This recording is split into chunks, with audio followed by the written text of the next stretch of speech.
that is your inner child. It's not some airy-fairy, abstract, woo-woo concept. I got a glitch.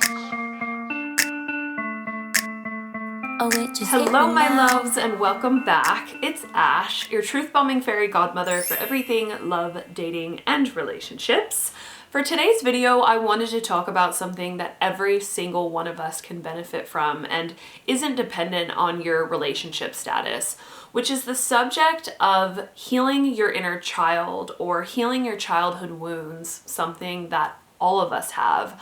I've noticed inner child work being talked about more and more, which is wonderful, but I think this is still a foreign concept for a lot of us, despite it being something that every single one of us should know about, especially given the fact that childhood wounds have such a huge impact on us as adults. So if you find yourself stuck in patterns of not knowing how to deal with big emotions, or shutting yourself down or shaming yourself for feeling certain ways, or ignoring your pain, or feeling really emotionally triggered by things that you know on a rational level you shouldn't really feel that triggered by or shouldn't really be that big of a deal, then please stay tuned because I think you will get a lot out of this video. And as always, if you think you could benefit from new love, dating, relationship, or just more general life advice videos every single week, then please consider subscribing to my channel by tapping that button below. Okay, so let's start out by defining what our inner child actually is.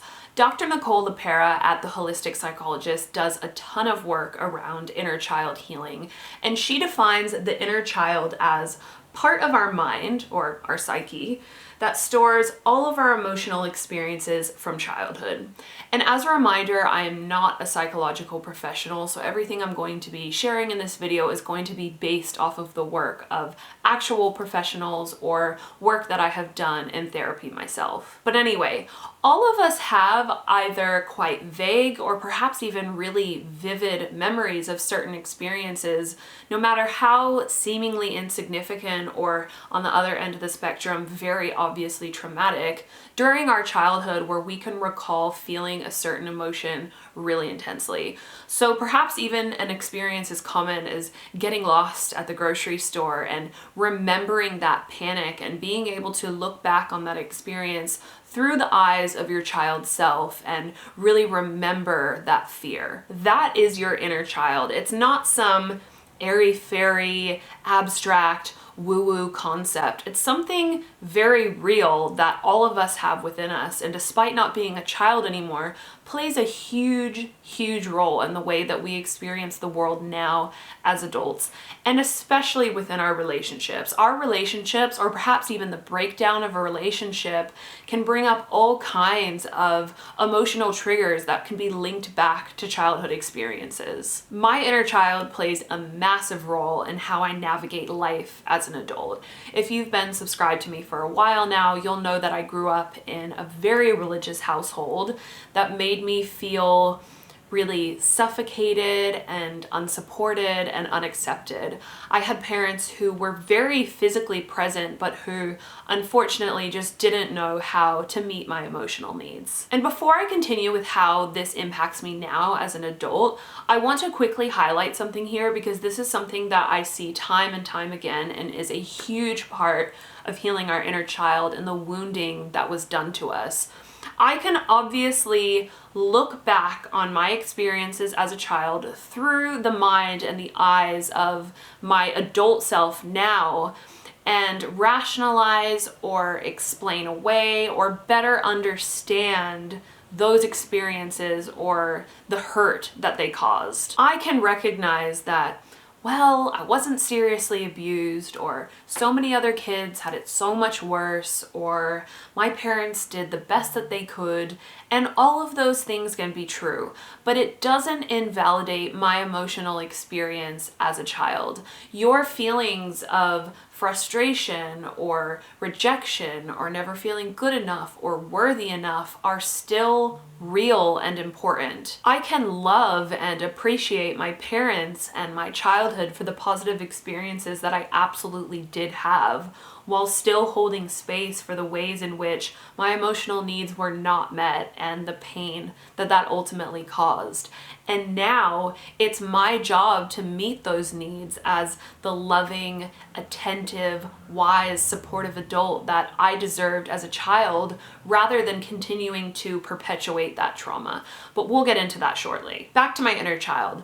Because of my upbringing, I had to fight really hard to maintain my sense of self and my individuality, because if I didn't, I would have gotten swallowed up by these religious ideologies and this entire community that I knew was not for me. And I didn't have an adult in my life to let me know that I was okay or perfectly acceptable exactly how I was. I received the exact opposite messaging of that. And until about the age of 17 or so, I was totally rejected for who I was. My voice and my opinion didn't matter. I had zero autonomy over myself or the person that I wanted to be. I constantly felt just so powerless and judged and unsupported and disrespected and misunderstood. I had no one in my corner fighting for me or what was actually in my best interest. So as a result, from a really young age, I had to become that person for myself. And naturally, I've carried that into the way I operated, or sometimes still do operate, as an adult. For instance, I have a habit of just digging my heels in and resisting any type of perceived structure. I have struggled with genuine closeness and intimacy and togetherness with another person because of my fear of engulfment or losing my identity whilst in a relationship with another person. I have a knee-jerk response to just rebel against any type of authority or rules, even if it's in my best interest. I could go on. And I share this because I think this is something that a lot of us can relate to. A lot of us have had parents or caretakers who were physically present, but in some way, shape, or form, we were internalizing the messaging that we were unacceptable or not enough or too much in some way. And because we didn't have someone to help us sort out those really big, overwhelming emotions that would have created inside of us, we developed our own coping strategies and behaviors that probably did serve us as children, but now have probably become quite maladaptive as adults. And recognizing that was a huge part of getting in touch with and healing my own inner child, revisiting times in my childhood where I can recall just feeling overcome with a really intense emotion, whether that was frustration, rage, rejection, feeling unheard, loneliness, sadness, etc., and just allowing myself to hold those emotions as an adult who can now handle them. So with that being said, let me show you a really basic practice that can help you get in touch with and heal your inner child, which is something that I regularly did variations of while I was in therapy. And this is something that can be practiced right after a big trigger or in the midst of a really intense big emotional experience. So just as you would with any meditation practice, I want you to start by just closing your eyes and really focusing on the breath. Really focus your attention on breathing in through the nose and exhaling out through the mouth.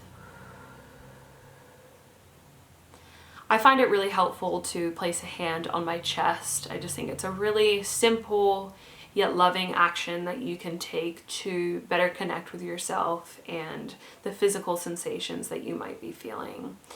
And after taking some really big, deep breaths, just really focusing your attention on that inhale and exhale sensation, I want you to keep your eyes closed and start imagining yourself as a child. Really start being as specific as possible as you can with this visualization and imagine what age you might have been, or perhaps even an outfit that you might have been wearing if you can remember one.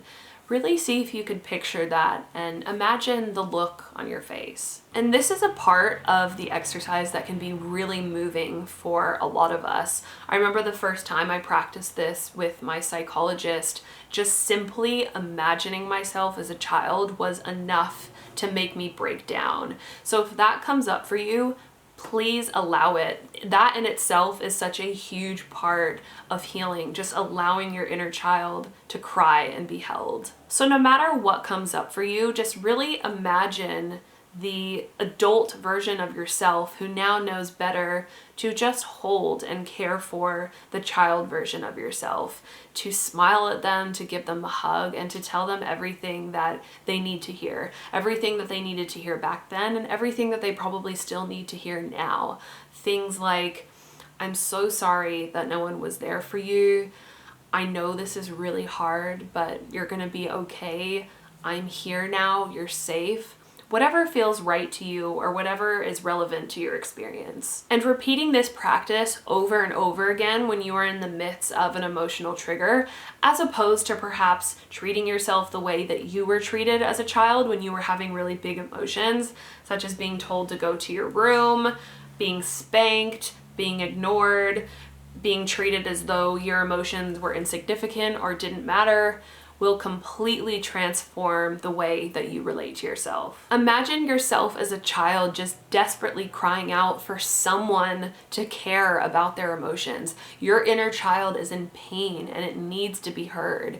And oftentimes this is at the root of why you are feeling so much grief or anger or rejection as a result of experiences that you've had or are having now as an adult. I hear from viewers all the time saying things like, gosh, I just don't know why this breakup has been so traumatic for me, or I don't know why my partner or my ex-partner doing blank has triggered me so much. And I think more often than not, it's likely because there is some type of underlying emotional wounding there that probably happened in childhood that exactly mirrors the emotional experience that you're having now. And this is why inner child work and healing your inner child is so important, because it's a way to revisit the origin of that pain and really get to the root of what's really going on. And I'm not saying the pain that you're experiencing now as an adult isn't real. It absolutely is, but it's likely extra painful and traumatizing because it's lived inside of you for a very long time and it's being re-triggered by your current experience. And as excruciating as it is in the moment, this is one of the many silver linings that can come from things like relationship breakdowns. They can give us the opportunity to become reacquainted with old childhood wounds and encourage us to hold and care for ourselves in a way that we have likely never been held or cared for before. And that is what inner child work is all about. Okay, my loves, I hope you enjoyed this very brief explanation of inner child work or inner child healing. There is, of course, a lot more to this, and this video is not at all a replacement for exploring this with an actual psychological professional. If you have the ability and means to do this within a therapeutic environment, please do so. But in the meantime, I couldn't recommend creators like the Holistic Psychologist more and consuming her content. As always, I would love to chat with you guys and hear your thoughts on this, so please feel free to share in the comment section down below. Thank you so much for watching, and I will see you all next week. Tell me what was in that stuff you gave me. I think I like it. In fact, it made me high.